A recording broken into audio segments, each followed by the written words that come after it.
Esselamu Aleyküm ve Rahmetullahi ve Berekatuhu. Euzu billahi mineşşeytanirracim. Bismillahirrahmanirrahim. Elhamdülillahi Rabbil alemin. Vel akibetu littekva vel yakin.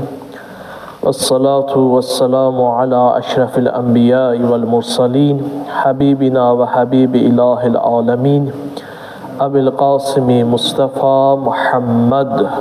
Allahümme salli ala Muhammed ve ali Muhammed ve ala ahli beytihi teyyibine tahirin siyyemel hudca beqiyetillah fil aradin ve la'ne ala a'daihim ecma'in ila qiyavmi yevmiddin. Amma ba'd, qalallahu l-hakim fi kitabihil kerim.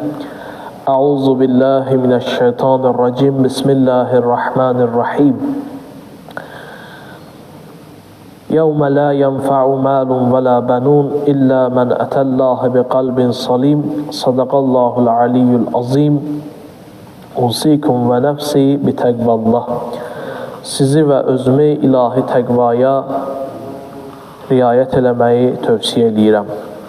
Allahın salamı, rəhməti, bərəkəti, məğfirəti siz əzizlərin üzərinə olsun inşallah. Əyyam-ı Fatimiyyə günləridir. Bildiyimiz kimi iki məhşur rəvayət var. Xüsusən də sonuncu rəvayət ki, sonuncu günləri yaşayırıq. Bir mövzu ətrafında inşallah ki, söhbətimiz olacaq. Hər iki xütbədə, sonu isə inşallah ki, Əyyam-ı Fatimiyyə günlərlə də gəlib bağlayacağıq. Ümumiyyətlə, biz insanların özümüzdə təcrübə elədiyimiz ilk meyl, ilk istək rahat tələbli istəyidir. Hətta ləzzət tələbli istəyi də insana rahat tələbli istəyindən sonra gəlir. İnsanın ilk təcrübə elədiyi meyl, təmayül rahat tələbli idi. Bir, məsələn, körpə dünyaya gəlir. Körpə dünyaya gəldiyi zaman fikir verirsinizsə, rahat olanda ağlamır, narahat olanda başlayır ağlamağa. Hələ o balaca körpə uşaq bilmir ləzzət nə olan şeydir. Narahat olanda ağlayır, yəni ilk təcrübə elədiyi, ilk istədiyi, hiss etdiyi hal rahatlıqdır. Onu rahat eləyirsən, yuyursan, təmizləyirsən, ağrısı olmursa rahatdır. Heç nə də umacağı olmur həyatdan, rahatlıqdan başqa. İnsanın ilk tanış olduğu, arzuladığı bir şey rahatlıqdır. Biz rahat tələbli ilə doğuluruq, sonra digər istəklər gəlir, digər meyillər gəlir və bəzi hallarda rahat tələbliyimiz böyüyür, başqa meyillərimizi yaradır. Rahat tələbli dünya məhəbbətinin əsas şöbələrindən biridir. Bəzi gənclərə baxırsan, dünyapərəst deyirlər. Məsələn, mal üçün özünü öldürmür, sərvət üçün özünü öldürmür, məqam üçün özünü öldürmür, vəzifə üçün özünü öldürmür. Çünki gənc insan səfalı olur. Ona görə onda bu xüsusiyyətlər adətən gənc yaşlarda özünü büruzə vermir. Amma gənclərdə inkişaf eləyə biləcək, yeniyetmələrdə inkişaf eləyə biləcək ən təhlükəli xislət rahatlıq xislətidir. Rahat tələbli xislətidir ki, rahatlıq axtarırlar hər yerdə. İstəyirlər ki, rahatlıqlarını belə deyək, heç kim pozmasın. Bu məsələnin kökü nədir, necədir? Məsələn, biz şəhvətpərəstliyi bir gənc üçün, bir insan üçün eyb sayırıq. Biz, belə deyək, müəyyən o pis xüsusiyyətləri bir gənc üçün pis sayırıq. Deyirik ki, bu nöqsandır, eyibdir. Dərd burasındadır ki, ən böyük problemlərdən biri budur ki, bundan ibarətdir ki, biz bir gənc insanı üçün rahat tələbliyi, təmbəlliyi problem saymırıq. Burada görürsən, ata-ana deyir ki, neyniyim, uşağım təmbəldir də. Amma hal-hazırdakı cəmiyyətdə olan böyük problemlərdən biri də insanların rahat tələb, eyni zamanda tənbəl olmasıdır. Ki, tənbəllik özü digər təhlükələrdən xəbər verir. Mövzu bundan ibarətdir. Dərd bundandır ki, bunu ciddi nöqsan kimi insanlar belə deyək, hesab eləmirlər. Başa düşmürük ki, bu tənbəllik böyüyüb cinayətlərə səbəb olur. Bu, sıradan bir mənfi xüsusiyyət deyil. Və özdə zahirən, belə deyək, salih gənclərdə, salih cavanlarda da bu tənbəllik özünü göstərir. Və maraqlısı da bundan ibarətdir ki, faciələsi daha doğrusu bundan ibarətdir ki, bunu ciddi mənəvi nöqsan saymır özünə. Həmin o insan, həmin o gənc, cavan. Onunla başlasın mübarizə aparsın. Bir insan bir şeyi təhlükə saymayanda ona mübarizə aparmaq istəmir. Mübarizə aparmamaq ən böyük, belə deyək, problemlərdən biridir. Məsələn, başqa şeyləri nöqsan sayır. Bunu ki, nöqsan saymır, bu kök salır qəlbdə, başlayır öz kökünü atır qəlbdə. Buna fikir vermirsən, o asta-asta inkişaf eləyən xəstəliyə bənzəyir. Məsəl üçün, xəstəlik var ki, ağrı verir. Məsəl üçün, diş ağrıyır, gedirsən, müalicə elətdirirsən, ağrı verəndir. Və yaxud da bir dənə elə bir xəstəlik olur ki, o ağrı verən xəstəlikdir. Düz? Amma elə xəstəlik də var ki, o heç bir simptomların özünü göstərmir. Bir də ayılırlar ki, o xəstəlik artıq insanın bütün vücuduna yayılıb. Bütün vücuduna yayılıb, ağrı vermədiyinə görə insan onun təhlükəsindən xəbərdar olmur, xəbərdar olanda da gec olur. Deyir, bu rahat tələblik, tənbəllik, həmin o xəstəliklərdir ki, simptomların insan bəzən hiss eləmir, hiss eləyəndə də gec olur, gec baş verir. Bu rahat tələblik belədir. Bunun problemi budur ki, insanlar bunu özünə problem bilmirlər ümumiyyətlə. Bunu mənəviyyatla zid bir xüsusiyyət saymırlar. Deyir, tənbələm də mən neyniyim ki, mən də bu cürəm. İnsanlar bunu özü üçün böyük bir nöqsan hiss bilmirlər daha doğrusu. Bir də görürsən ki, insan var ki, tənbələmi elə deyir ki, gərək çox rahatlıqla, gərək həyəcan təbili çalınsın. Çalasan ki, mən rahatlıq sevər adamam. Mənim rahatlığımı kim pozsa, mən ona qarşı çıxacam. Bu, əslində həyəcan verici bir məsələdir. Həyəcan təbili çalınacaq bir məsələdir. Baxırsan, zahirən salihdir.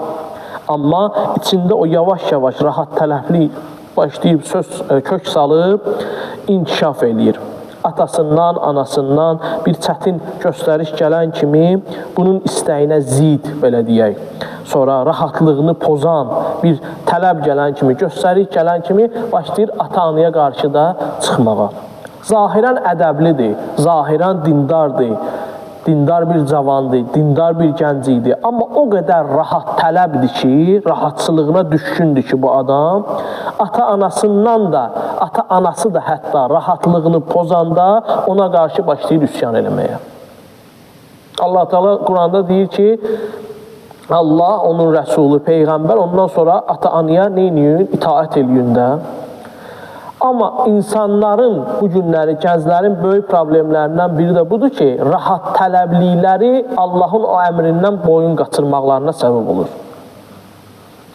Ata-anası da onun rahat tələbliyini pozanda başlayır ata-anaya qarşı, belə deyək, vuruşmağa. İlk dəfə bunun günahları bununla başlayır. Bundan qaynaqlanır. Yaxud da hər şey bunun istəyinə uyğun gedəndə yaxşı adamdır. Hər şey bunun istəyinə uyğun olanda yaxşı adamdır. Bir dənə hadisə istəyinə zid oldusa, gördün ki, özündən çıxdı. İtirdi, o tarazlığını itirdi. Müvazinət deyirlər də, müvazinətini itirdi.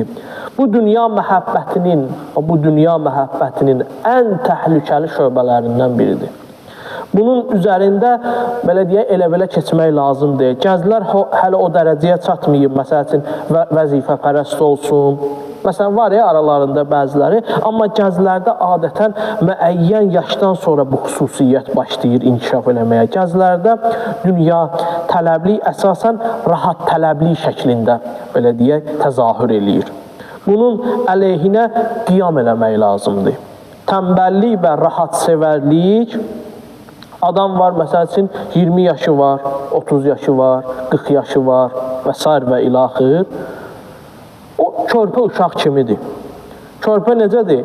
Körpə uşağı bir şey əziyyət eləyən ki, başlayır ağlamağa. Bu da başlayır, buna bir şey istəyinə zid olan kimi, buna narahatçılıq verən kimi başlayır bu da üsyan eləməyə, etiraz eləməyə. Üsyan eləyir, etiraz eləyir. Bunu siz kiçik bir şey sayırsınız, çox ciddi bir mənəvi problemdir. Rahat tələbliyin qarşısı vaxtında alınmazsa, şəhvətpərəstliyə də gəlib çıxardır. Rahatpərəstliyin qarşısı vaxtında alınmasa, o gəlir fəsada da meyl artacaq. İnsanda, cavanda, gəncdə, başlayır, uşaqda fərqi yoxdur. Başlayır, şəhvətpərəstliyə də meyl artır. Belə deyək, başqa fəsadlara da başlayır, meyl artır. Bəzi adamlar deyir ki, məsəl üçün olur da, görürsən, insanlarla rastlaşırsan, gəlir. Deyir ki, mənim uşağım, mənim oğlum yaxşı idi. Yaxşı uşaq idi. 15 yaşından sonra gördüm ki, pozulub. Yəni, yetməli yaşı vardı. 15 yaşından sonra gördüm ki, pozulub. Məsəl üçün, namaz qılırdı, iştahı namaz da qılmır. Oruç tuturdu, uşaq vaxtı tuturdu, 10 yaşınacan, 15 yaşınacan namaz qılırdı, oruç tuturdu. Nə oruç tutur, nə namaz qılır, üzmə qayıdır. Mən ondan bacara bilmirəm, bilmirəm ki, onu necə rəftar edeyim. Qorxuram, müəyyən məsələlər də var. Dahi heç ibadət də eləmir, harama meyillənir, kobudluq eləyir, özünü pis aparır, belə simptomlar deyir, başlayır deməyə.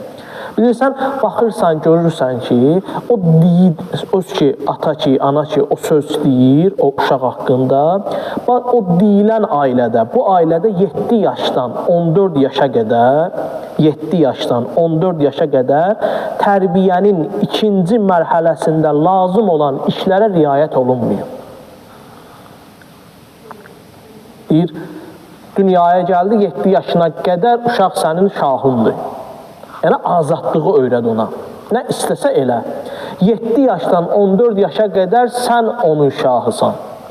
Olar olmazı öyrəd ona. Yəni, hər şey elə ürəyim belə istəyir, elə şey yoxdur. Azadlığı öyrətdin. Azadlığı biləndən sonra bilməlidir ki, elə hər şey onun istədiyi kimi olmaz. Baxırsan, görürsən ki, bu ailələrdə böyük problem o 7 yaşdan 14 yaşa qədər olan tərbiyənin ikinci mərhələsində uşağa lazım olan, belə deyək, o mənəvi qidanı verməyiblər ona. O, belə deyək də, o məsələni onun üzərində tətbiq eləməyiblər. Tətbiq eləməyiblər. Bilirsiniz, nə eləyiblər? Çox istəyir. Deyir ki, uşağım çox istəyir, başlayır, belə deyək, ümumiyyətlə uşağını çox istəyir, deyir ki, dəymə, qoy hələ yatsın. Ata gəlir, məsələn, durğuzmağı uşağı, qalx, saat tezdəndir də, məsələn, işə gedəndə, gedməmişdən qabı, namaza durub ata, gəlir uşağı da durğuzsun. 14-15 yaşı var, 16 yaşı var. Ana nə deyir? Ana deyir ki, qoy hələ yatsın. Anada şəfqət hissi var da, məhəbbət hissi var. Hə, filan şey, əl dəymə, uşağımın məsələn, belə ağrıyaq, o qaldırmasın, onu eləməsin, bunu eləməsin. Başlayır uşaqda o rahat tələblik məsələlərinin belə deyək, özülünü atmağa. Hazır. Hər şey hazır qabağına gəlsin. Başlayır uşaqda bu formalaşmağa. Hə, indi bu uşaq 14 yaşına qədər bu cür olan uşaq, 14 yaşından dahi o tərəfə 30 yaşı olsa da, 40 yaşı olsa da, 50 yaşı da olsa da, o ki, əziyyətdən qaçırdı bunları bunu, başlayır özünü əziyyətə verməməyə. Ona görə başlayır, belə deyək, həyatda çətinliklər çəkməyə. O bu cür eləyiblər. Dəymə qoy filan məsələni eləsin. Dəymə məktəbdən gəlib oğlum, məsələn, ayaqqabılarını özünü təmizləyərəm. Mən demirəm, qəddar olmaq lazım. Yox, onu da sevgi ilə, məhəbbətlə, belə deyək, nəvaziş göstərərək, amma müəyyən şeyləri təlqin eləmək lazımdır artıq 7 yaşdan. Gəlin məktəbdən, bayırdan, bazaqdan, qoy ayaqqabılarını özü təmizləsin. Öpərək, nəvaziş eləyərək, başa salaraq, rahat tələbliyin, rahatçılığın poz onun biraz. Sevgi göstərir zahirən uşağına, amma o uşağı uşağa daha doğrusu ən böyük xəyanəti eləyir ki, o qədər zəifləyir ki, sonra başqa istəklər axını gəlir, sonra başqa istəklər gəlir axı. Sonra başqa istəklər gəlir, o axın gəlir, o qədər zəifdir ki, heç nə ilə mübarizə apara bilmir. Həmin insan heç nə ilə mübarizə apara bilmir. Çünki ata-ana şərait yaratmayıb bunun üçün. Zəifləyir, onun fəsadlarını başlayır hiss eləməyə. Həmin bu zəifləyən insandan din düşməni də çıxır. Rahat tələb insandan din düşməni də çıxır. Ən təhlükəli insanlardan biridir. Rahatçılığını pozdun, din gəlir deyir ki, bu olar, bu olmaz. Olmazı eşidəndə, onları, məsəl üçün, bunun belə deyək də, kef damağına uyğundursa, deyir, baş üstə. Yox, elə ki, gördü, bunun belə deyək, o istəklərinə zid oldu, başlayır, deyir ki, yox, burada nəsə problem var, burada nəsə əks gedir. Belə şey olar, belə nəuzubillah, Allah olar, belə din olar, insana gəlir, sıxır, insana gəlir, məhdudlaşdırır, belə kəlmələr başlayır demək. Niyə görə? Çünki o rahat tələb insandır. Rahatçılığını pozan kimi başlayır, o rahatçılığını nə pozdu, başlayır ona protiv getməyə, əks getməyə. Budur məsələ. Ona görə də zarafat deyil bu məsələ. Bu uşaqdan din düşməni də çıxar. Bəli, sevgini artıqlaması ilə verməlisən. Bəli, tələb qoyanda yenə dediyimiz kimi sevgi ilə qoymalısan. Amma tələbi qoymalısan, tələb etməlisən ondan nəsə. Onun rahatçılığını o yeniyetmə yaşından pozmalısan ki, o öyrənsin. Hərdən vadar elə ki, istəyinə qarşı geçsin uşaq. İstəyinə qarşı geçsin. O 7-14 yaş arasında. Oturub, ayağını uzadıb, böyük gəlir. Sən ona sevgi ilə başa sal ki, rahatçılığı biraz poz. Özü düzəl, düz otur. Ana məsəl üçün evdə bir dəfə hardaydı, ustadlardan biri deyirdi, getmişdi, getdi, gördü, oğul uzanıb, ata girdi içəri, heç oğul şey eləmədi, qımıldanmadı, tərpənmədi belə. Buranı böyük üçün rahat. Deyir, mən də qonaq getmişəm, heç belə rahatçılığın pozmadı, belə də olmalıdır da. Yəni, orada artıq başa salasan. O üçün rahat tələb insandır yox. Gələcəkdə o üçün problemlər çox olacaq. Zəif insandır əslində, çox zəif insandır. Ədəb dövrü var tərbiyənin. Ədəb nədir? Ədəb budur ki, yəni ürək istəyəni yox. Ürək istəyəni yox. Lazım olanı eləmək lazımdır. Bir var insanın ürəyi istəyən, bir də var ki, insana lazım olan. Ədəb odur ki, uşağa başa salasan, gəncə başa salasan ki, ürəyin istəyəni yox, sənə lazım olanı eləmək lazımdır. Budur. Ədəb rahat tələbliyin belə deyək düşmənidir. Belə deyək, uşağa belə deyin ki, ədəb öyrət. Deyir ki, məsələn, uşağa ədəb öyrət. Yəni, neyinə? Yəni, zəhmət çək. Ürəyin istəyən kimi yox. Məsələn, bir yaxud dediyimiz kimi, ayağı uzadıb oturma, normal şəkildə otur. O belə. Böyük gələndə, məsələn, ayağı qalx. Niyə? Tənbəllik var onda. Tənbəllik var. Həvəsi yoxdur. Uzanıb, belə deyə, durmaq istəmir. Zahirən biz ədəbi sırf, belə deyək, qeyri-praktiki göstəriş kimi başa düşürük. Amma praktiki göstərişi də var ədəbin. Ədəb, yəni, qalx ayağı otur.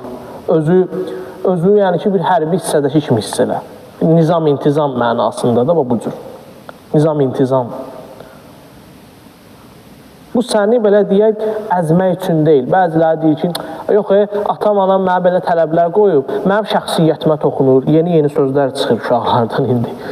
Mənim deyir, şəxsiyyətimə toxunur. Var da, bu müəyyən sosial şəbəkələrdə falan gedir. Hüquqların qorunması ilə bu başqadır. Ata-ananın sənə, yəni, bu tənbəllikdən çıxarması başqadır. Bəzən qarışdırılır cəmiyyət arasında. Mənim şəxsiyyətimə toxunur, məni əzir, məni heç sarı. Yox, bu səni əzmək üçün deyil. Bu səni gücləndirmək üçündür. Gələcəkdə güclü şəxsiyyət olasan deyənə, indi bunlar olmalıdır. Ona görə də ədəbi öyrən. Ədəb yəni istəyi əz. Səni əzmək üçün deyil, istəyi əzməkdən ötürüdür.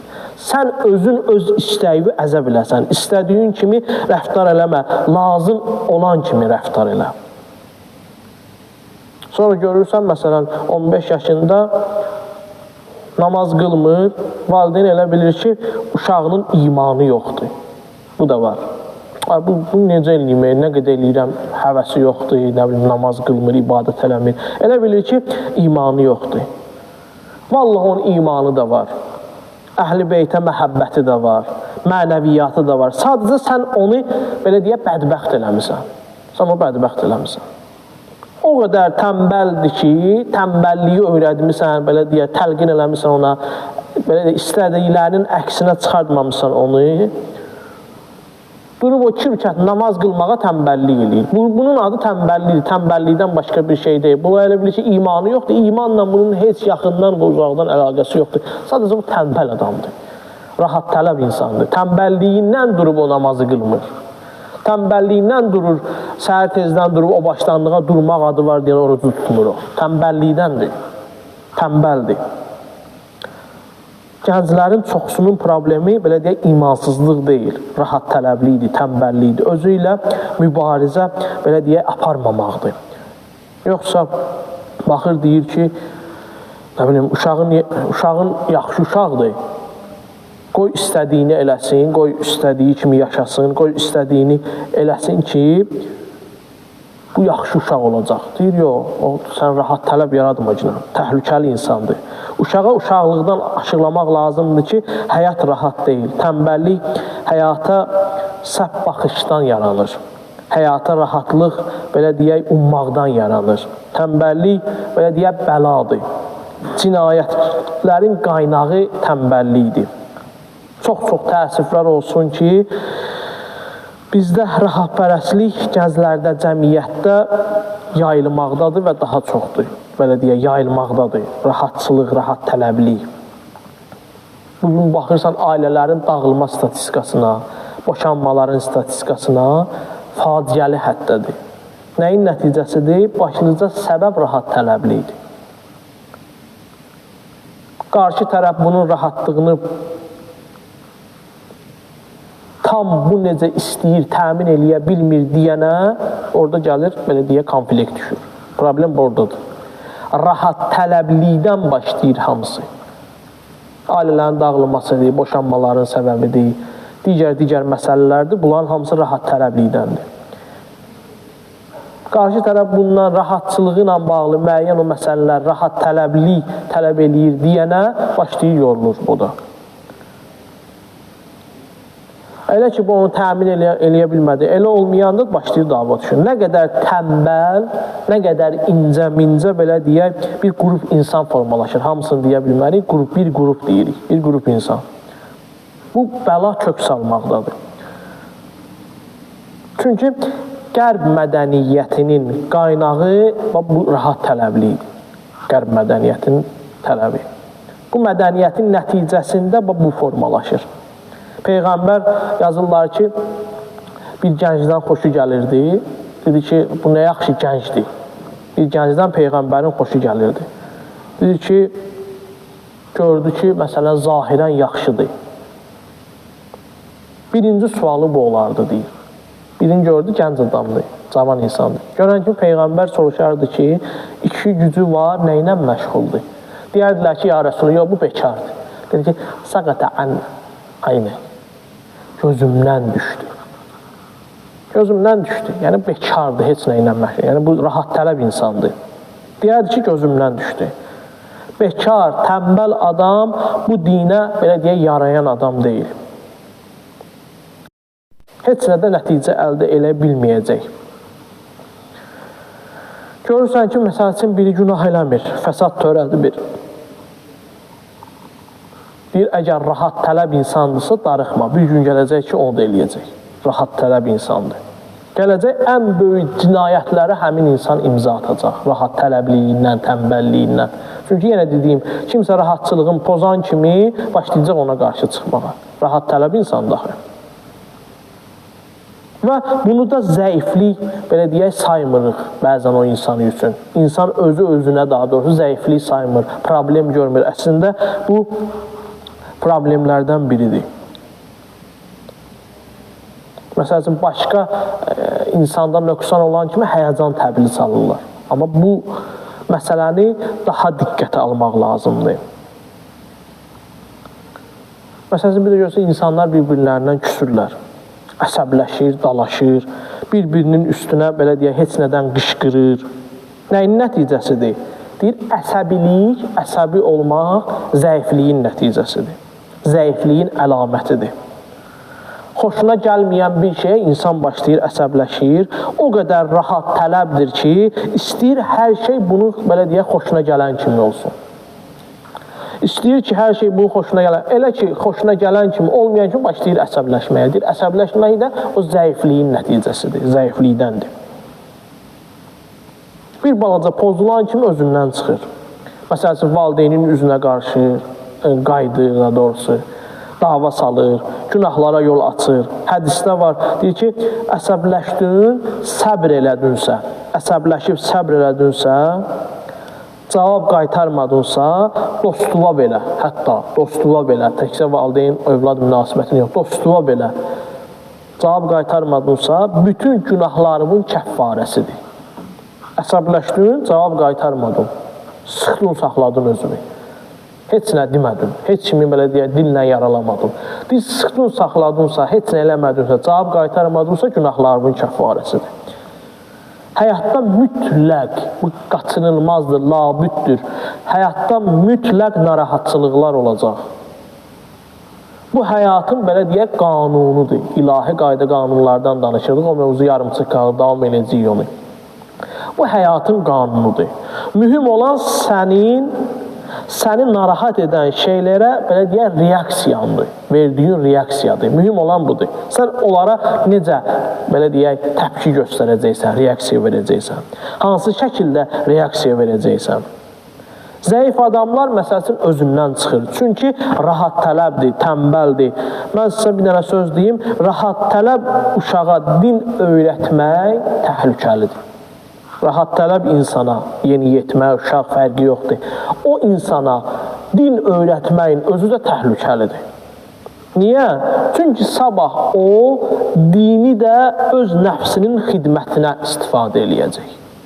Öz rahatçılığına görə istifadə eləyəcək. Bir insana, rahat tələb insana, tənbəl insana din öyrətdinsə, o dindən səhərisi gün öz ehtiyaclarına görə istifadə eləyəcək. Öz rahatçılığı pozulmasın deyənə istifadə eləyəcək. Sən ona din öyrətməyə deyir, tələsmə. Sən onu rahatlıqla, tənbəlliklə mübarizəyə çağır. Onun, belə deyək, qəlbində zəmin yaracaq.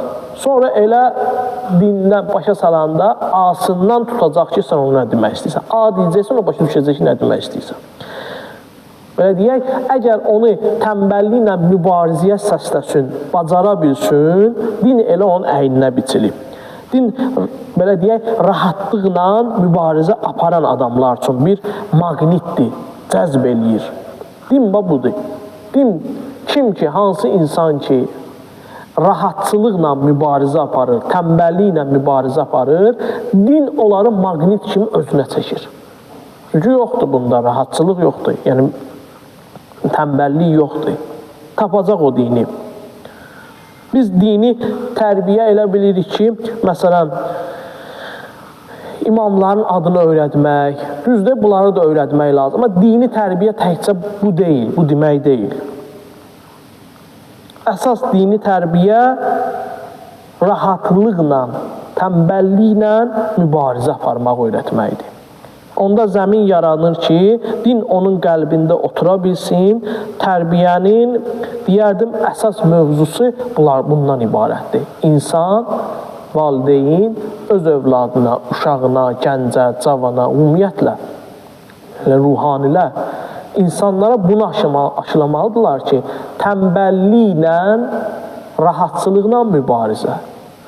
Tərbiyənin əsas mövzularından biri bundan ibarətdir. Mövzunu burada saxlayırıq, ikinci mövzuna bununla bağlı davam edəcəyik və bu rahat tələb insanların Əyyam-ı Fatimiyyə günləridir. Xanım Fatimənin bu insanlarla mübarizəsinə gətirib bağlayacağıq. İnşallah ki, Allah izin versə. Bismillahirrahmanirrahim. İnna a'taynakal kevser fasalli li rabbika vanhar inna şani'aka huvel abtar. Sadaqallahul aliyyul azim. Peyğəmbər və ali Peyğəmbərə salavat zikr eləyək. Allahumma salli ala Muhammed və ali Muhammed. Varis obi varislər dünyasını dəyişmiş alimlər, abidlər, zahidlər, şəhid və siddiqlər ruhları şad, salavat zikr eləyək. Allahumma salli ala Muhammed və ali Muhammed. Məscid, mənbər inşa eləyənlər, xüsusən, məxsusən bu məscidi mənbər inşa eləyib haqq dünyasında olanlar var. İstirahət ruhları haqqında salavat zikr eləyək. Allahumma salli ala Muhammed və ali Muhammed. أعوذ بالله من الشيطان الرجيم بسم الله الرحمن الرحيم الحمد لله رب العالمين والصلاة والسلام على رسول الله الأمين حبيب إلهنا وطبيب نفوسنا أبي القاسم مصطفى محمد اللهم صل على محمد وعلى محمد وعلى علي أمير المؤمنين وعلى فاطمة الزهراء وعلى حسن والحسين وعلي بن الحسين ومحمد بن علي وجعفر بن محمد وموسى بن جعفر وعلي بن موسى ومحمد بن علي وعلي بن محمد والحسن بن علي والحجة القائم المهدي اللهم صل على محمد وعلى محمد اللهم صل على جميع الأنبياء والمرسلين والشهداء والصديقين اللهم اغفر للمؤمنين والمؤمنات والمسلمين والمسلمات الأحياء منهم والأموات Usikum və nəfsi bi təqvallah. Sizi və özümü ilahi təqvaya riayət eləməyi tövsiyə edirəm. Rahat tələblikdən və tənbəlliyin ictimai fəsadından danışırdıq. Dedik ki, bugün qərb mədəniyyətinin əsas qayəsi, qaynağı həmin bu rahat tələbliyidir. Buyurur ki,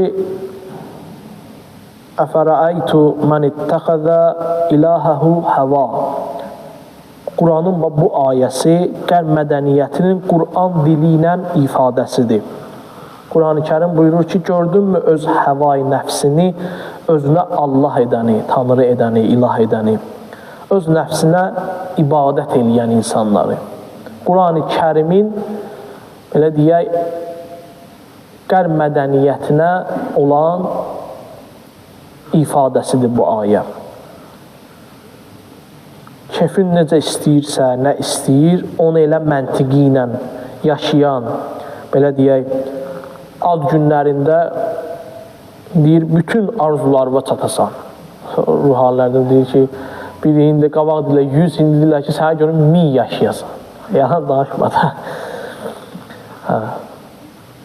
1000 yaşayasan. Belə də deyirlər. İldən ilə artır, belə görürsən, belə arzular. Bu qeyri-real həyatı real kimi göstərmək, güya məsələn, insan hər arzusuna çata bilər. Belə deyil, bu həyatın reallıqları tam əksinədir, əksinə olan bir məsələdir. Uşağı deyir, həyatla tanış edəndə birinci tanış olası ayə budur. Nədir? Deyir ki, لَقَدْ خَلَقْنَا الْاِنْسَانَ فِي قَبَدٍ. Biz insanı çətinliklə yaratdıq. Çətinlikdə daha doğrusu yaratdıq. Çətinlikdə yaratdıq. Dindarları yox. Dünyanın qaydası budur. Yaşayışın qaydası budur. Bəziləri ilə başa düşür ki, çətinlik ancaq dindar üçündür, namaz qılan. Deyir, yox, biz insanı ümumiyyətlə çətinlikdə yaratdıq. Asanlıq deyilən bir şey bizə vəd verilməyir. Peyğəmbər buyurur ki, mən təəccüb eləyirəm. İnsanlar elə şeylər axtarırlar ki, Allah onu yaratmayıb. Səhabələr deyirlər ki, ya Rasulallah, nə deyir? Deyir ki, dünya rahatlığı. Peyğəmbər deyir ki, mən təəccüb eləyirəm ki, Allah elə bir şey yaratmayıb. İnsanlar onu axtarırlar. Deyirlər, ya Rasulallah, nə deyir? Deyir ki, dünya rahatlığı. Dünyada rahatlıq adında bir şey yoxdur. Bunu da bir dəfəli olaraq yadınızda saxlayın.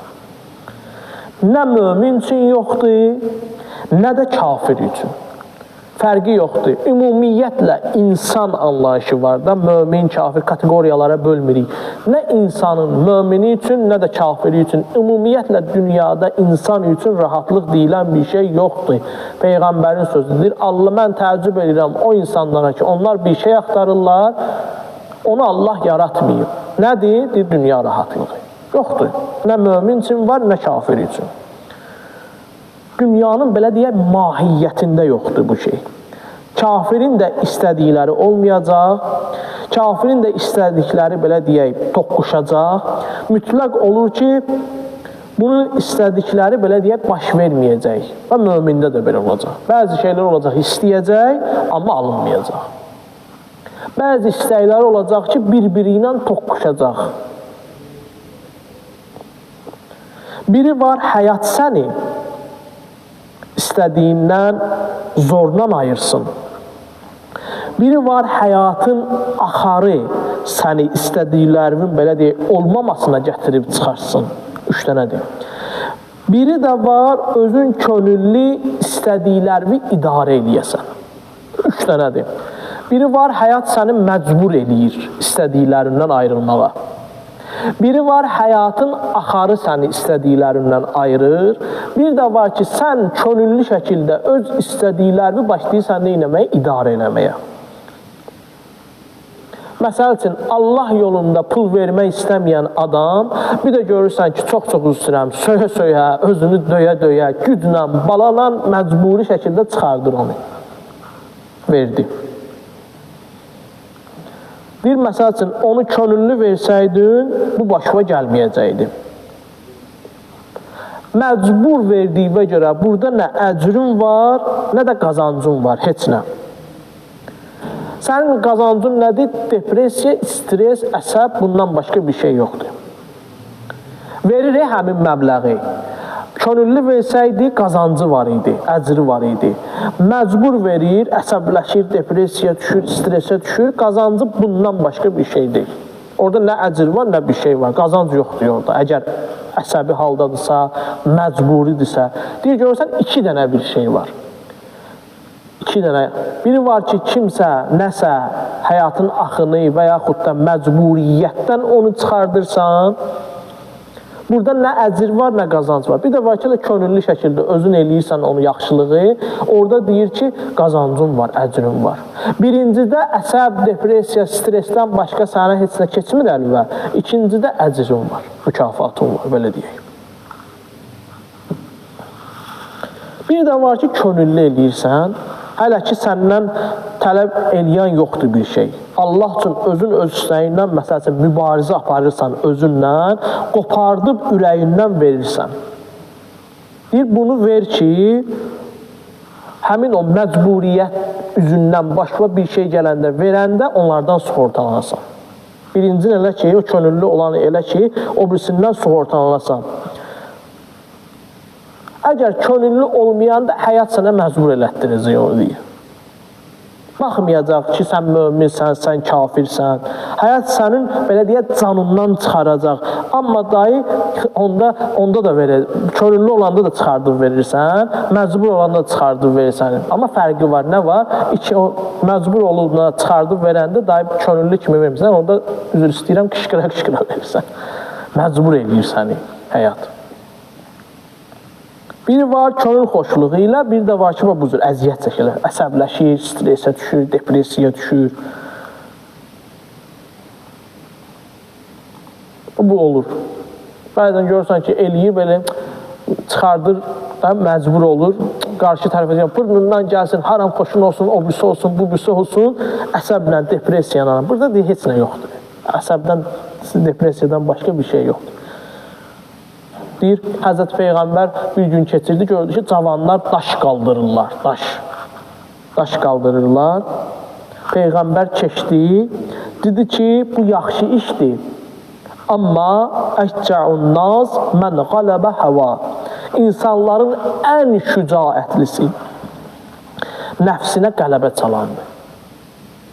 Görür, daşı qaldırır, şücaətli insan, cavanlardır hamısı.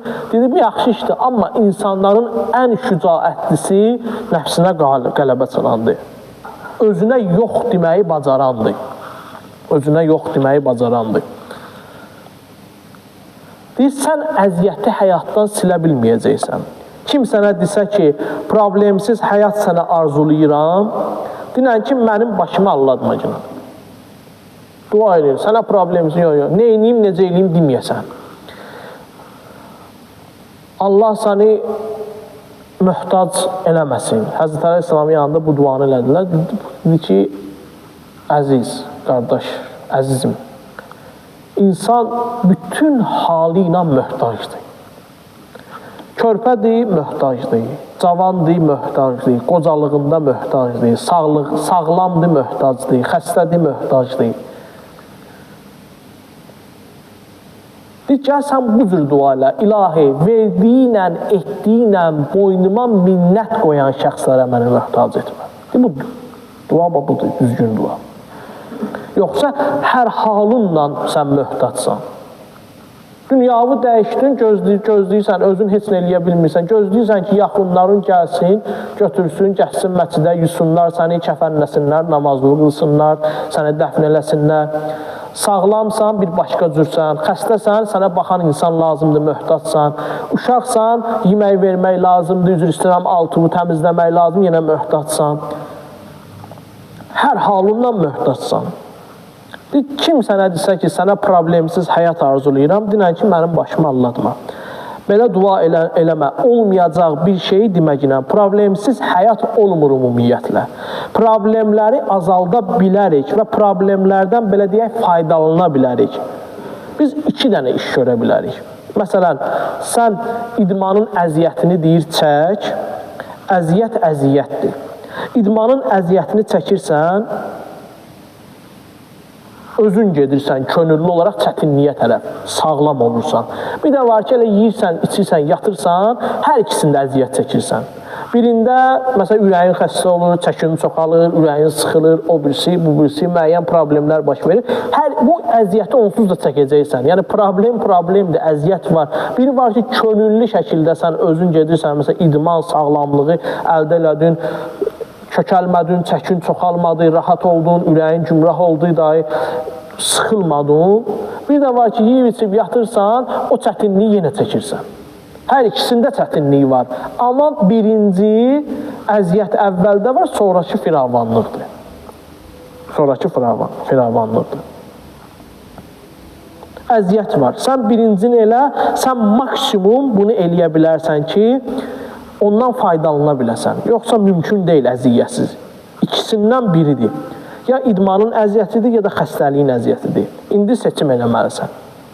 Din bunun üçün gəlib ki, asanlaşdırsın sənin üçün. Belə deyək, optimal yollarını göstərsin. Nizam-ı-din müxalifətil həva. Həzrət Əli Aleyhisselam buyurur ki, dinin nizami, dinin intizamı, dinin yəni o binası, onu saxlayan sütun nəfslə mübarizədir, özünlə mübarizədir. Bir uşağı tərbiyə eləyərkən birinci ona təlqin elə ki, dünyanın ən pis sözü, uşağa deyib, belə deyir, dinən, dünyanın ən pis sözü ürəyin belə istəyir sözüdür. Ən pis söz də budur. Bir ona din öyrətməsin də olar. Din gələcək onun dalıcan. Bunu başa düşsə, hərdən olur da, bir də görsən ki, deyir ki, istəyirəm də mən neyniyim, ürəyim belə istəyir. İstəyirəm söz deyil, sözüm var, söz dinən. Uşağı uşaqlıqdan başa salmaq lazımdır ki, mən belə istəyirəm söz deyil. Bu olmadı. Məntiq gətirsin hərəkətinə. Filan şeyi belə eləmirsən, niyə eləmirsən? Qoy sözünə, hərəkətinə, belə deyək, məntiq gətirsin, dəlil gətirsin. Biz yeni bir mədəniyyət formalaşdırmalıyıq ki, onun əsasını rahat tələbliklə, rahatlıqla mübarizə təşkil eləsin. Bunu gənclərimizə belə deyək, aşılamalıyıq. Evlərimizdə belə deyək, tərbiyədə bu məsələyə xüsusi önəm verməliyik. Qərb mədəniyyətinin qarşısında duruş gətirməyən, üzr istəyirəm, daha sonra duruş gətirməyin, mübarizə aparmağın, o immun sisteminin qurulması üçün o immunitetin yeganə rolu, yolu bu mədəniyyətin bizdə formalaşmamasıdır. Yəni, rahat tələblik mədəniyyətinin formalaşmamasıdır. Bunun üçün rahat tələbliyə qarşı, belə deyək, mübarizə. Uşaqlara başa salmaq lazımdır ki, əziyyəti azaltmaq olar, idarə eləmək olar, amma aradan aparmaq olmaz. Yəni, əziyyətsiz həyat yoxdur. Düzgün də deyil onu belə düşünək ki, yoxdur ümumiyyətlə. Olmamağı mümkün deyil. Ya onu azaldırıq, ya onu idarə edə bilirik. Amma əziyyət yerində qalır. Sadəcə onu öz xeyrimizə belə çevirə bilərik. Necə azalda bilərik? Düz yaşamaqla. Bilirsiniz, bizim həyatımızda olan çox əziyyətlər artıqdır, lazımsızdır. Özümüz yaratmışıq özümüz üçün, süni yaratmışıq, belə deyək. Bir çox əziyyətlər var ki, özümüzün səhvləri nəticəsindədir. Buyur ki, وَمَنْ أَعْرَدَ عَنْ ذِكْرِ فَإِنَّ لَهُ مَعِيشَةً ضَنْقًا. Kim məni yad eləməkdən üz çevirsə, Allah deyir, kim məni deyir yad eləməkdən üz çevirsə, onun həyatı ağır, sıxıntılı keçər. Allah deyir, kim məni zikr eləməkdən üz çevirsə, onun həyatı ağır və sıxıntılı keçəcək. Bu sıxıntı zati sıxıntı deyil. Bir var zatən, bu zati sıxıntı deyil. Bunu sən yaradmışsan, mən yaradmışam, Allah yaddan çıxır, Allahı zikr eləmək yaddan çıxır, insan özü üçün yaradır da, belə deyək, onu demək istəyirəm. İnsan özü üçün bunu yaradır. Quranda da Allah deyir ki, kim məni zikr eləməyi yaddan çıxarsa, unutsa, üç çevirsə, belə deyək, məni zikr eləməkdən, onun həyatı ağır və sıxıntılı olacaq. Hədislərdə var ki, insan haram tikə yiyir, ondan sonra görürsən ki, bir xəstəliyi, o haram tikə o xəstəliyə səbəb olur. O xəstəlik olmayacaqdır. Deyir, insan özün yaratdın o xəstəliyi. Süni şəkildə də belə deyək. Bu zatı deyil, Allah Teala bunu sənə zatı olaraq verməyib. Bir də görürsən ki, məsəl üçün biri İmam Rza əleyhissalamın hərəminə gedir, ağlayır, tənhalıqdan başlayır giləyi güzar eləməyə. Araşdırırsan ki, bunun bu sıxıntısı nədir? Bu sıxıntı ki var bunda, qaynağında nədir yanır? Görürsən ki, paxıllıq var. Görürsən ki, bunda həsəd var. Həsədin, belə deyək, qəminə düşüb, paxıllığın qəminə düşüb. Gedir orada yapışıb hərəmlə. Mən tənhayam, tənhalıqdan şeyləyib. Baxıb görüb araşdırırsan ki, problemin kökü elə bunun özündədir. Bunda o həsəd, paxıllıq var, o paxıllığın, həsədin qəminə düşüb. Gəlib burada öldürür özünü. Zatı deyil bu, özündən qaynaqlanır. Problem bundadır. Və niyə görə həsədi, belə deyək, inkişaf elətdirmirsən ki? Çünki bu qəmə düşürsən. Niyə inkişaf elətdirmirsən ki, onun içində, onun belə deyək, əziyyətini çəkirsən? Onu demək istəyirəm ki, insan bəzən əziyyətləri öz-özü üçün yaradır. Düşmədə bu əziyyətə. Çıxart da özündən o, belə deyək, müəyyən o xüsusiyyətlər, xislətlər var. Onlardan uzaqlaşa bilsin, uzaqlaşsın, heç o əziyyətləri də çəkməyəcəksən. Bəzi əziyyətlərimiz var, məsəl üçün təkəbbürdən qaynaqlanır. Bəzi əziyyətlərimiz var, hərislikdən qaynaqlanır. Bunları vaxtında ürəyimizdən çıxarda bilsək, o qədər əziyyətlərdən başlayacağıq uzaqlaşmağa. Sözümü yavaş-yavaş yekunlaşdırıram. Fatimiyyə ilə bu mövzunun nə əlaqəsi var? Fatimiyyə ilə əlaqəsi budur ki, xanım Fatimə Zəhra salamullahi əleyha Mədinə cəmiyyətinə müraciət edib, dedi ki, and olsun Allaha. Xanım Fatimə Mədinə cəmiyyətinə deyir, and olsun Allaha. Görürəm ki, sizdə rahat tələblik var. Sizdə rahatlığa meyil var. Görürəm ki, sizdə tənbəllik var, rahat tələblik var.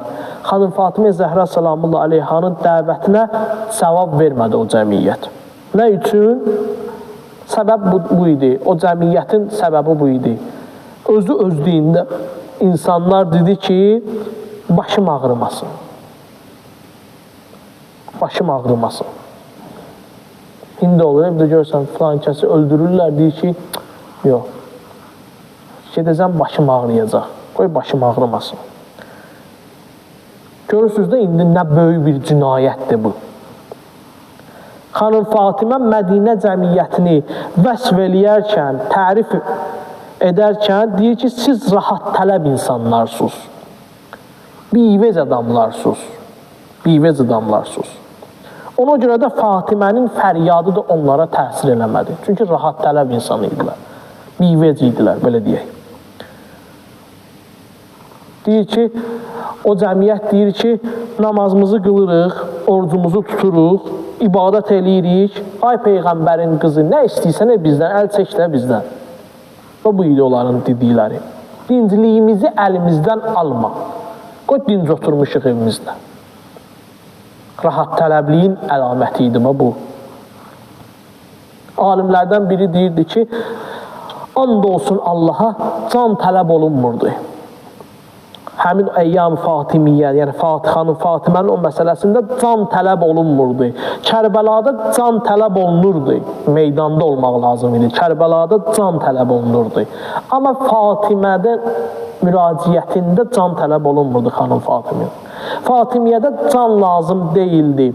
Sadəcə bir qədər, biraz bivec olmaqdan əl çəkmək lazım idi bu. Durub desəydilər ki, bunu eləməyin, bu cürdür, bəs eləyirdi bu. Heç bir gücrət, belə deyək, güc və qüdrət yox idi. Heç kəsi də öldürən yox idi Fatimiyyədə. Sadəcə cəmaat o qədər rahat idi ki, rahat tələb idi ki, rahatlığını pozmaq bunlar üçün çətin idi. Rahatlıqlarını pozmaq istəmirdilər.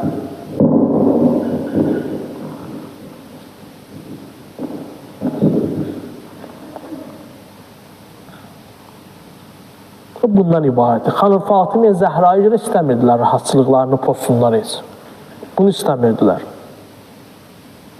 Bir misal var, dinc başım, ağrımaz başım. Bu məsələ idi. Namaz qılırıq, orucumuzu tuturuq, ibadət eləyirik, bizlə işin olmasın. Əhl-i Beytin, belə deyək, bu məntiqlə qarşısında dayanırdı o insanlar. İndi görürsünüz, bəhs etdiyimiz xislət nə qədər təhlükəlidir. Sadəcə rahatçılığımız pozulmasın deyə, həmin o cəmiyyətin sözü bu idi. Deyir, rahatçılığımız pozulmasın deyə imamların sözü göydə qaldı. Xanım Fatiməni yandıran bu idi. Deyir, siz nə qədər rahatlığa meyillisiniz ki, heç nə sizdən istəmirəm mən, heç nə lazım deyil ki, məsciddə çıxış elədi, haqqını tələb elədi, sübut elədi. Deyir, nə deyirsiniz? Məsciddə danışıb bitirəndən sonra, haqqını sübut eləyəndən sonra o müxaliflər ki var idi Həzrət Əliyə qarşı, xanım Fatimiyə qarşı, onlar dedilər ki, cəmaat nə deyir? Cəmaat nə desə onu eləyəcəyik biz. Keçən dəfə dedim. Cəmaat nə desə biz ona eləyəcəyik.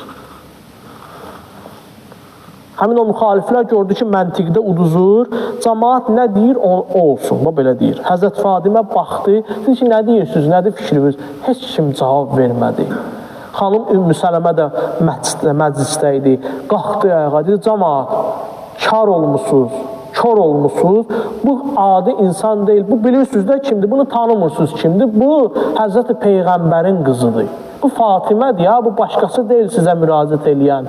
Siz bu ailəni tanıyırsınız, bilirsiniz ki, kimdir, kimlərdir bunlar. Niyə bunun müraciətinə cavab vermirsiniz? Yenə sustular, başlarını saldılar aşağı. Xanım Fatimə deyir, çox narahat halda gəldi evə. Çox narahat halda. Həzrət Əleyhisselam evdə idi, əyləşmişdi. Qayıtdı dedi ki, ya Əli, bugün məsciddə məni xar elədilər. Peyğəmbərin qızına bunlar cavab vermədilər. Mən sübut elədim haqqımı. Onlardan sadəcə təsdiq eləmək qalırdı ki, bəli, düz deyir, buna qarşı belə eləməyin, can tələb olunmurdu onlardan. Sadəcə söz deyəcəkdilər. O sözü də çox gördülər mənə. Xar elədilər məni. Başlayır Həzrət Əleyhisselama şikayət eləmək. Onlardan heç nə istəmirdim. Bir dənə durub deməli idilər ki, bu adam düz deyir. Tarix bunu yazır ki, vallah bu onu demədilər. O qədər rahat tələb idilər ki, dedilər, yaşayırıq da, sən Allah qarışdırmayın bizi məsələyə. Və buna görə qurban verdilər. Və Kufəlilər də belə oldular. Və Küfəlilər də dedi ki, İmam Hüseyni öldürək ki, rahat olaq. Rahat olaq. Sizə desəm ki, Kərbəlanı yaradan səbəblərdən biri də cəmaatın rahat tələbliyi idi. İnanarsınız, inanın ki, belədir. Kərbəlanı yaradan səbəblərdən biri insanların rahat tələb olmaqları idi. Rahatçılıqları pozulmasın deyənə Kərbəla baş verdi. Ona görə deyirəm ki, rahat tələb olan insan, uşaq təhlükəli insandır. Sabah rahatlığını imam da pozsa, Allah höccəti də pozsa, ona qarşı başlayacaq, baş qaldırmağa çıxacaq. Peyğəmbər də çıxsa, hətta ona qarşı çıxacaq. Ona görə bu xislət çox təhlükəli bir xislətdir və xanım Fatimə Zəhranı çox yordu o cəmiyyət. Qapılarını döydü, bir baba qapılarını döydü. Ki, Əli tək qalıb, gəlirsiniz, bəziləri bir sözlə deyirlər ki, filan kəs gəlir, döyüb birinin qapısını, deyir, filan kəs gəlir, filan kəs dəstək verdi sizə, filan kəs verdisə, mən də verəcəm. Gedin, səhər gələcəyik. Gedirdilər, səhər açılırdı, görürdülər ki, heç kim yoxdur. Bir dəfə demişəm bunu bir çox yerdə. Bir gün məclislərin birində Muaviyyə bu prosesi, bu tarixi bir prosesi Həzrət Əleyhisselamın başlayır üzünə vurmağa. Deyir, sən o kəs deyirsən ki, bütün Mədinə cəmaatının qapısını döydün, sənə dəstək versinlər deyənə. Sənə cavab vermədilər. Sən həmin adam deyirsən ki, sənə heç gəlmədilər, yanında dayanmadılar. Həzrət Əleyhisselam danmadı. Deyir, bəli, olub. Amma bu məzlumiyyət kişi üçün, məzlumluq kişi üçün eyb sayılmır. Bu, həmin o cəmiyyətin xəstəliyinin, o cəmiyyətin necə bivət cəmiyyət olmasının göstəricisidir ki, mən Allahın höccəti ola məni tək qoydular onlar. Bu, onların xəstəliyidir. Bu, onların eybi sayılır ki, mənim üçün eyb deyil, məzlum olmaq, tək qalmaq kişi üçün eyb deyil. Bunu mənə eyb kimi tutursan, nöqsan tutursan, bu mənim nöqsanım deyil. Bu, həmin o cəmiyyətin nöqsanı idi ki, məni kimi kişini onlar tək qoydular. Bu, onların nöqsanı idi. O cəmiyyətin bivəzliyini görəndə Fatimə meydanda tək qalır, xanım Fatimə. Bəlkə də ən məzlum halları bu idi. Deyir, Həzrət Əleyhisselamın deyir, gətirdilər məscidə. Qollarını deyir, açdılar məscidə. Deyir, başı aşağı dayanıb Həzrət. Xanım Fatimə də hər şeyini xərclədi. Həzrət Əlinin yolunda nə var idi? Və gördü Həzrət Əleyhisselam xəcalətlidir. Yanıb, başını salıb aşağı. Deyirlər ki, gəldi, dolandı Həzrət Əleyhisselamın başına. Orada bir dənə söz deyir. Deyir ki, ruhi li ruhikəl fida, nəfsi li nəfsikəl viqa, ya Əbəl Həsən. Dedi, narahat olma. Ruhum ruhuva, canım canıva qurban.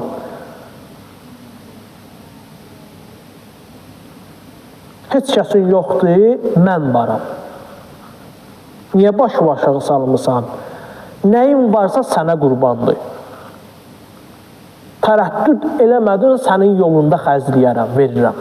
Tərəddüd eləmədən. Ondan sonra qayıtdı evə, xəstəlik tapdı. Xanım Zeynəb deyir ki, durdu anam bir gün gördüm ki, elə bildim sağalır, təzə paltar giyindi. Qüsülünü aldı, dəstəmaz aldı. Üzü qibliyə dayandı. Dedi, yəqin dedim ki, anam özünə şəfa istəyəcək Allahdan. Ürəyim deyir, sevindi, şad oldum. Deyir, üzü qibliyə dayandı, başladı, əlini Allahın dərgahına qaldırdı. Atam da deyir, evdə oturmuşdu bir küncdə.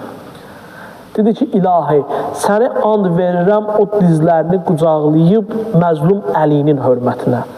Allahumma accil vəfatif sari'a. İlahi, dayı apar məni. Mən bundan artıq dözə bilmirəm. Al məni bu cəmiyyətin əlindən. Cəmiyyətin o rahat tələbliyi, həmin o rahat ağrımaz başım, dinc başım, məntiqi xanım Fatimə Zəhra salamullahi aleyhanın belə deyək məzlumiyyətinə, Əhl-i Beytin məzlumiyyətinə gətirdi, çıxartdı. Bax, həmin o rahat tələblik, tənbəllik bunu yaratdı. Bu da nə qədər təhlükəli olan bir məsələdir. Nə qədər təhlükəli olan bir məsələdir.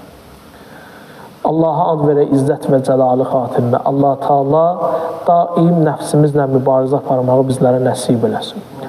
Allah Taala Həzrəti Əli əleyhissalamın mövlalığından, vilayətindən bizləri ayrı salmasın. Əyyam-ı Fatimiyyə günləridir. Allah Taala bu günlərin xeyrindən, bərəkətindən bizləri bəhrəmənd eləsin inşallah. Bir elanı da nəzərinizə çatdırım. Bu ayın 23-ü, bazar gününə səhvlərimsə təsadüf eləyir. Bu məsciddə Əyyam-ı Fatimiyyə məclisimiz olacaq. Sonra ehsan süfrəmiz də olacaq Allahın izni ilə. İnşallah ki, hər kəs dəvətlidir. Burada olanlar, burada olmayanları da dəvət eləyə bilərlər. Belə rəsmi olaraq elan şəklində də paylaşacağıq. Allah qəbul etsin inşallah. Allah hər bizdən razı olsun. Peyğəmbər və ali Peyğəmbərə salavat zikr eləyək. Allahümmə